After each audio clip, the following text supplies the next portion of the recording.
Саламатсың ба? Бүгінгі сабақты бастамас бұрын каналға тіркеліп, лайк басуды ұмытпа. 140-ші сабақ бөлімдері бірдей жай бөлшектері бар өрнектерді салыстыру. Бүгінгі сабақта бөлімдері бірдей жай бөлшектері бар өрнектердің мәндерін салыстыруды үйренесің. Бірінші тапсырма. Сурет бойынша бөлшектерді жаз. Әрбір сан нені білдіретінін түсіндір. Бөлшектерді екі-екіден салыстыр. Бөлімдері бірдей бөлшектерді салыстырған кезде алымы үлкен бөлшек үлкен болып табылады. Неге екенін түсіндіріп көр. Суретке назар аударайық. Бізде А нұсқасында 12 жұлдызша берілген. Оның 5-еуі боялған, 7 жұлдызша боялмаған. Оң жақтағы екінші суретте 12 жұлдызшаның 8-і боялған, 4-еуі боялмаған. Сонда 12-ден 5 кем 12-ден 8-ден. Келесі 12-ден 7 артық 12-ден 4-ден. Әсінде 16-да 4 кем 16-да 6-дан. 16-да 12 артық 16-да 10-нан.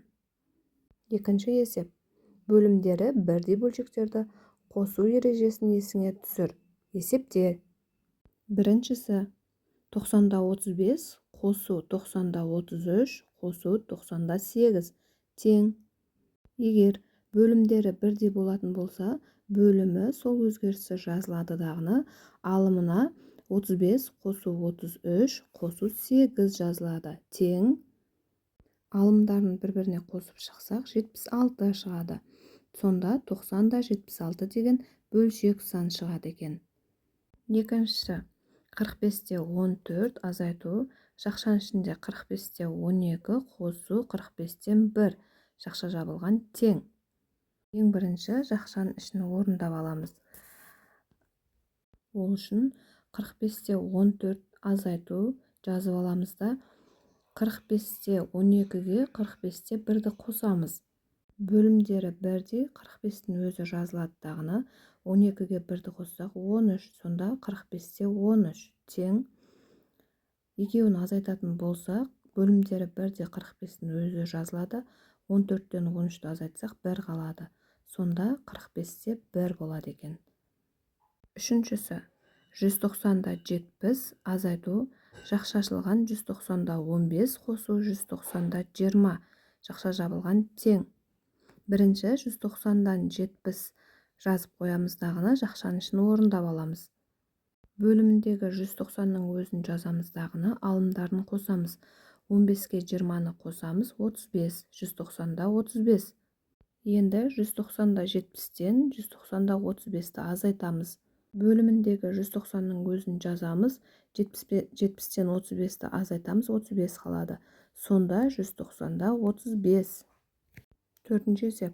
12-ден 6 қосу, жақша ашылған 12-ден 5, азайту 12-ден 1, жақша жабылған тең. 12-ден 6-на жазып аламыз да, жақшаның ішін орындаймыз. 12-ден 4 қалады. Тең. 12-ден 6-ға 4 қоссақ 10, сонда 12-ден 10 болады. Бесінші 300-ден 121 азайту, жақша ашылған 300-ден 10 қосу 300-ден 90, жақша жабылған тең. Бірінші 300-ден 121-ді жазып аламыз, одан кейін жақшаның ішін орындаймыз. Жақшаның ішінде 300-ден 100 болады қосқан кезде. 300-ден 121-ден азайтамыз 300-ден 100-ді тең. 300-ден 21 қалады екен. Алтыншысы 100-ден 43 азайту, жақша ашылған 100-ден 25 қосу 100-ден 17 жақша жабылған тең. Бірінші 100-ден 43-ті жазып аламыз. Одан кейін жақшаның ішін орындайық. Қосқан кезде 100-ден 42 қалады. Екеуін азайтамыз. 43-тен 42-ні азайтсақ 1 қалады, сонда 100-ден 1. Үшінші есеп салыстыр дейді. 90-да 15 қосу 90-да 12-ні 90-да 1 мен қосу 90-да 40-пен салыстырамыз.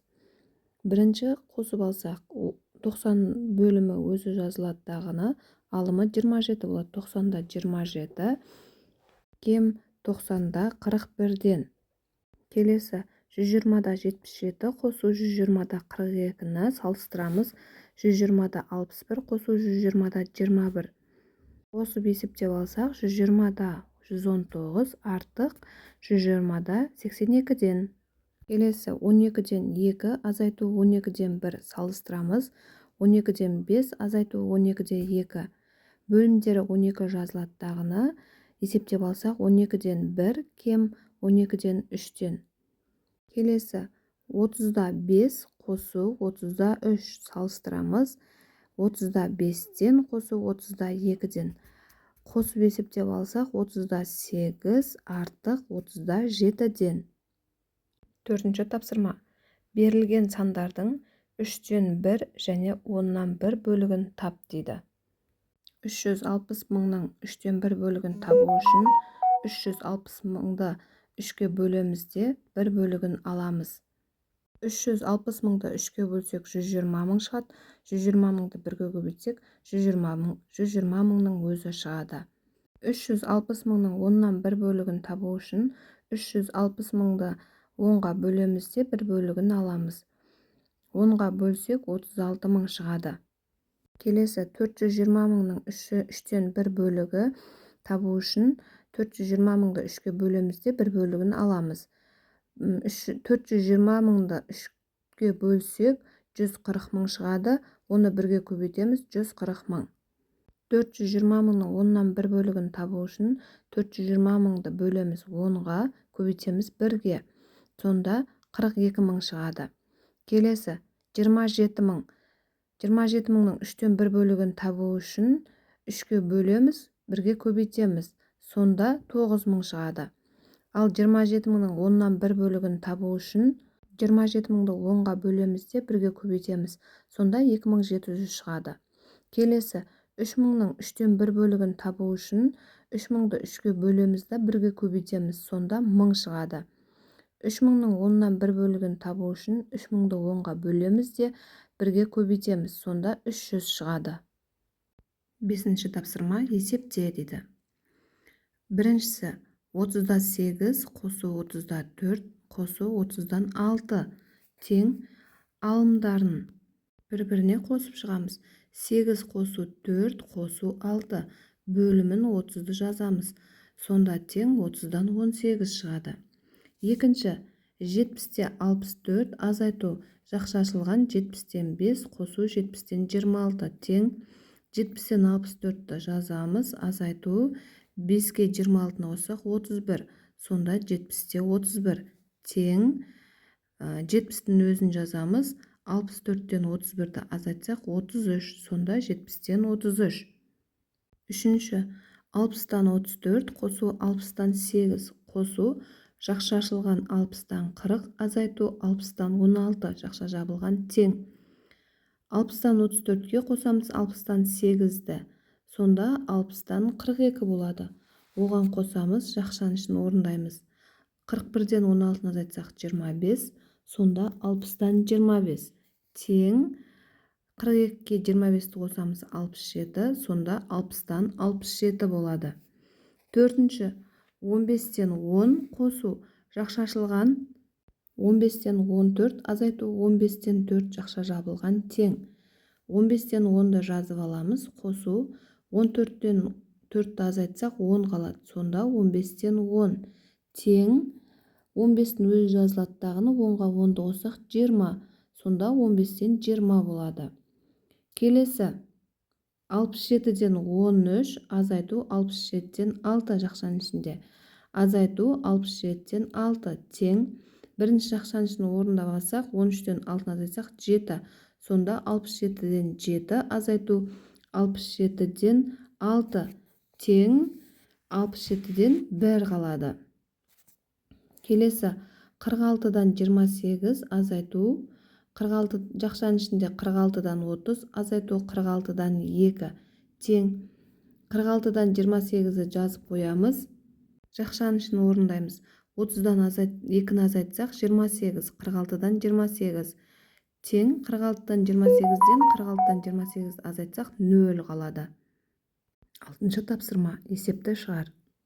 Асы Растхананы жөндеу үшін әрқайсысында 24 адамнан 3 құрылыс бригадасы құрылды. Барлық жұмысшылардың 1/4 бөлігі сылақ жұмыстарын жүргізді. Сылақ жұмыстарын жүргізген жұмысшылардың 9/4 бөлігі сырлаушылар, қалғандары кірпіш қалаушылар болды. Бригадада қанша кірпіш қалаушы болды? Бізде берілгенде барлығы 24 адамнан 3 бригада дейді. Олай болса 24-ті 3-ке көбейтеміз. Тең 72. Сонда барлығы 72 адам. Осы 72 адамның 4/1 бөлігі сылақшылар дейді. Олай болса 72-ның 4/1 бөлігін алайық. 72-ні 4-ке бөліп 1-ге көбейтеміз. Сонда 18 адам. Осы 18 адамның 9/4 бөлігі сырлаушылар дейді. 18-ді 9-ға бөлеміз 2, 2-ні 4-ке көбейтеміз 8. Бұл 8 адам сырлаушылар. Енді кірпіш қалаушыларды табу үшін барлығы 72 адамнан 18 сылақшыларды алып тастаймыз, одан 8 сырлаушыларды алып тастаймыз. Сонда 46 адам кірпіш қалаушылар. Әсі, шешуі осындай болатынын басқа есеп құрастыр дейді. Барлығы 12 оқушыдан 5 топ бар. Оның жоғары сынып 4/1 бөлігі, ортаңғы топ соның 3/2 бөлігі. Бастауыш сынып қанша? Бастауыш сыныпты табуымыз керек. Бізде барлығы 12 оқушыдан 5 топ бар. 12-ні 5-ке көбейтеміз, 60 болады. Осы 60 оқушының 4/1 бөлігін табуымыз керек. 60-ты 4-ке бөліп 1-ге көбейтеміз. Сонда 15 шығады. Енді осы 15 оқушының 3/2 бөлігі 15-ті 3-ке бөліп 2-ге көбейтеміз. 15-ті 3-ке бөлсек 5, 5-ті 2-ге көбейтеміз 10. Енді бастауыш сыныпты табуымыз керек. Ол үшін барлығы 60 оқушы, содан 15 жоғары сыныпты азайтамыз, сосын 10 ортаңғы сыныпты азайтамыз. Сонда 35 қалады.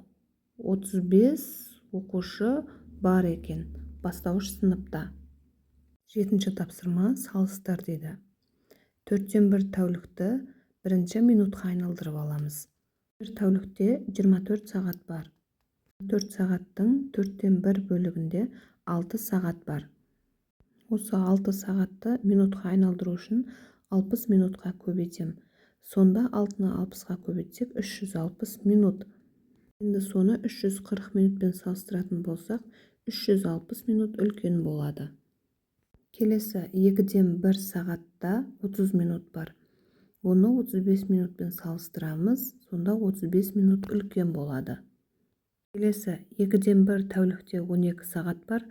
12 сағат тең 12 сағатқа. Келесі 2/1 метрде 50 сантиметр бар. 50 сантиметрді 60 сантиметрмен салыстыратын болсақ, 60 сантиметр үлкен болады. 4/1 метр мен 2/1 метрді салыстыратын болсақ, бұл жерде алымдары бірдей болып тұрданы, бөлімдері екі түрлі болып тұр. Бұндай жағда бөлімі кішкентайы үлкен болады. Онда 2/1 метр үлкен болады. 4/1 тәулікте 6 сағат бар. 6 сағат пен 12 сағатты салыстыратын болсақ, 12 сағат үлкен болады. 4/1 тоннада 250 килограмм бар. 250 килограмм тең 250 килограммға. 5/1 километрде 200 метр бар. 200 метр тең 200 метрге. 8-ші есеп, сызба бойынша санды өрнектер құр және олардың мәнін тап дейді. 100-ден 28-ді азайтамыз, 72. 72-ні 12-ке бөлеміз, 6 қалады. 6-ны 31-ге көбейтеміз, 186 болады. 186-ға 114-ті қосамыз, 300 шығады. Келесі 12-ның квадраты 144 болады. 144-ті 18-ге бөлеміз, 8 қалады. 8-ді 31-ге көбейтеміз, 248 болады. 248-дің квадраты 61504 болады. Сонда астындағыдай өрнектер шығады. 9-ші есеп, есепті шығар дейді. Арман серуенге шығарда тек бір бутерброд алды. Қалғанының бәрін Әлия әкелді. Барлық бутербродты олар өзара бөлісті. Арман барлық бутербродтың 1/4-ін және тағы 3-еуін алды. Ал Әлия қалған 6 бутербродты алды. Әлия барлығы қанша бутерброд әкелген? Ал енді шығарып көрейік. Арман 1 бутерброд алып келген. Ал Әлиянікі белгісіз. Табуымыз керек. Екеуі әкелген бутербродтарын қосады да қайтадан бөлісіп алады. Сол кезде Әлия 6 бутерброд алады дағыны, ал Арман бутербродтың 1/4-ін және де тағы да 3-еуін алады. Олай болса 4-тен 3 бөлігін анықтап алайық. Ол дегеніміз 6-ға 3-ті қосамыз, 9 бутерброд болады. Бұл барлық бутербродтың 4-тен 3 бөлігі. Бірінші бір бөлікті анықтап алайық. 9-ды 3 бөлікке бөлеміз де, оны 4-ке көбейтеміз. Сонда 9-ды 3-ке бөлсек 3, 3-ті 4-ке көбейтеміз 12. Бұл 12 бутерброд барлық әкелінген бутербродтың саны. Енді Әлияның әкелген бутербродын табу үшін Арманның әкелген бутербродын алып тастаймыз, бір бутербродын. Сонда 12-ден 1-ді алсақ 11 бутерброд. Сонда Әлия 11 бутерброд әкелді. 10-шы тапсырма. Суретте берілген фигуралардың периметрі мен ауданын тап. Жалпы ауданын есепте. Бірінші осы 3 фигураның жеке-жеке периметрін және ауданын есептеп аламыз. Одан кейін жалпы ауданын анықтаймыз. Бірінші фигура көк түсті 4 бұрыш. Соның периметрін анықтап алайық. Оның ұзындығы А1 9 сантиметрге тең, ал ені В1 7 сантиметрге тең. Бізде периметрдің формуласы бар еді. Екі қабырғасын қосамыз да, ағафыны қосамыз дағыны 2-ге көбейтеміз. Осы формуланың орнына қояйық. А бізде 9 болып тұр, В 7 болып тұр. 9-ға 7-ні қосамыз, 2-ге көбейтеміз. 9-ға 7-ні қоссақ 16, 16-ны 2-ге көбейтсек 32 сантиметр. Бұл периметрдің біріншісі. Енді біз ауданның біріншісін анықтауымыз керек. Ол үшін ауданның формуласын еске түсірейік. Ауданның формуласы 2 қабырғасын бір-біріне көбейтеміз. Бізде ұзындығы 9 сантиметр, ені 7 сантиметр. 9-ды 7-ге көбейтсек 63 сантиметр квадрат. Болады ауданы. Келесі бізде қызыл түсті 4 бұрыш. Оның ұзындығы, яғни А2 11 сантиметрге тең, ені В2 8 сантиметрге тең. Периметрін табу үшін 11-ге 8-ді қосамыз, 2-ге көбейтеміз. 11-ге 8-ді қоссақ 19, 19-ді 2-ге көбейтеміз 38 сантиметр. Енді аудан 2-ні табу үшін 11-ді 8-ге көбейтеміз. Сонда 88 сантиметр квадрат шығады. Келесі бізде сары түсті 4 бұрыш шаршы. Шаршының ені де ұзындығы да бірдей болады. Яғни бізде 2 сантиметр. Периметрін табамыз.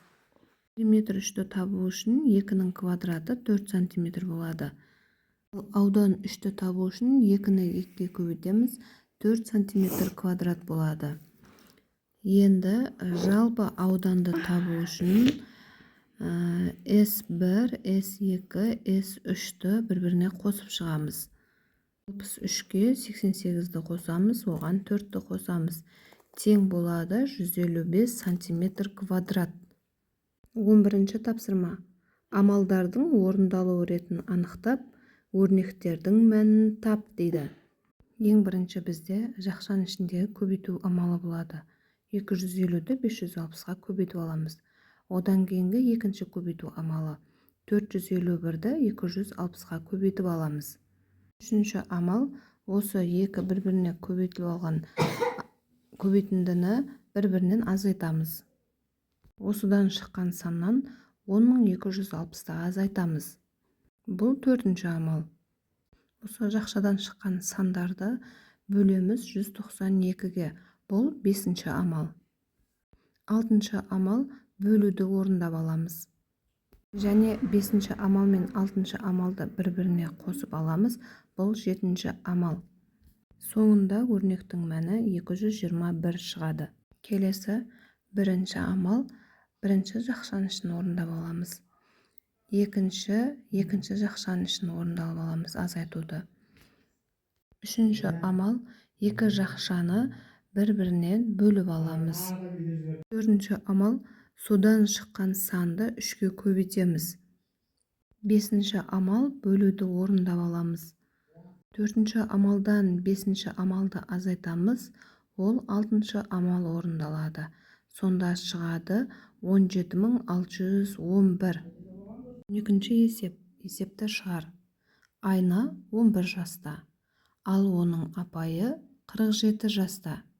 Неше жылдан кейін апайының жасы айнадан 3 есе үлкен болады дейді. Айнаның жасы 11 жаста, ал апайының жасы 47 жаста. Неше жылдан кейін дейді. Яғни бірнеше жылда қосамыз. Ол үшін екеуіне де қосу x деп аламыз. Айнадан 3 есе үлкен болады дейді. Яғни айнаның жасына көбейтеміз 3-ті. Екеуін теңестіреміз. Осы теңдеуді шығарып x-ті анықтайтын болсақ, неше жылдан кейін екені анық болады. Бірінші жақшаны ашып орындап аламыз. 11-ді 3-ке көбейтсек 33 болады. X-ті 3-ке көбейтсек 3x болады. Қосу 3x тең 47 қосу x жазамыз. Енді 3x-тан азайтамыз x-ті. Тең 47-ден азайтамыз 33-ті. 3x-тан x-ті азайтсақ 2x қалады. 47-ден 33-ті азайтсақ 14 қалады. Енді x-ті табу үшін 14-ті 2-ке бөлеміз. X тең 7 қалады. Айнаның жасы 11 жаста. Ол 7 жылдан кейін қанша жаста болады? 1-ге 7-ні қоссақ 18. Сонда айна 7 жылдан кейін 18 жаста болады. Ал енді апайын есептеп көрейік. Апайы 47 жаста. 7 жылдан кейін 47-ге 7-ні қоссақ 54. Апайы 7 жылдан кейін 54 жаста болады. Енді тексеріп көреміз. 54-ті 18-ге бөлеміз, сонда 3 болады. Жауабы 7 жылдан кейін. 13-ші есепте салыстыр дейді. 70-те 14 жазып аламыз. 70-те 17-тен 70-те 13-ті азайтамыз. 17-тен 13-ті азайтсақ 4, 70-тен 4. Сонда 70-тен 14 үлкен болады.